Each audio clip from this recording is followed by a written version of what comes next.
No one noticed the day death stopped doing its job. People still died, accidents, illness, violence, but something was wrong. Their bodies fell, yet something lingered. A heaviness in the air. A delay. As if death itself hesitated before touching certain souls. I discovered this on the night I was supposed to die. The doctors said my heart would fail before dawn.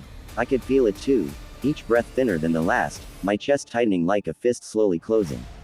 The room was quiet except for the machine counting my remaining seconds. Then the lights flickered. The temperature dropped so suddenly my breath turned white. And at the foot of my bed, someone stood. Not a shadow. Not a hallucination. Death. It wasn't what I expected. No skull. No robe. Just a tall figure wrapped in darkness that bent inward, like it was swallowing light. I should have been terrified. Strangely, I felt relieved. So, I whispered, "You're late." Death didn't answer. It was shaking. I noticed its hands first. Long, pale, trembling. Its head turned slowly toward the corner of the room, not toward me. That's when I heard it. A sound beneath the sound. A wet, crawling whisper coming from inside the walls. From under the bed. From inside my own chest. Death took a step back. "I've been waiting," I said. "Please, take me." Death finally spoke, its voice cracked and hollow. "I can't." The machines around me began to scream. My heart should have stopped.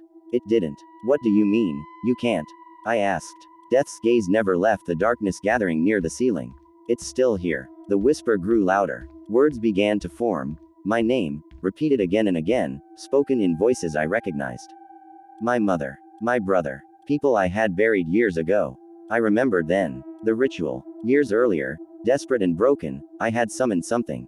I didn't know its name, only that it promised power, protection, survival.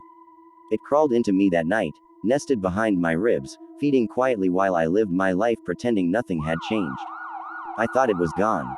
I was wrong. The shadows peeled away from the corner, revealing movement, too many limbs, bending the wrong way, stitched together from memories and teeth. Its eyes opened inside my chest, pushing against my skin from the inside. Death stumbled backward.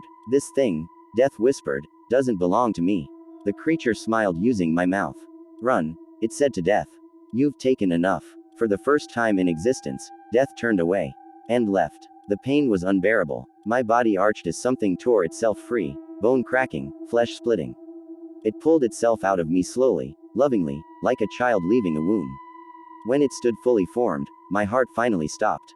But I didn't die. I watched from the floor as the thing wore my face, my skin settling over its frame like a perfect disguise.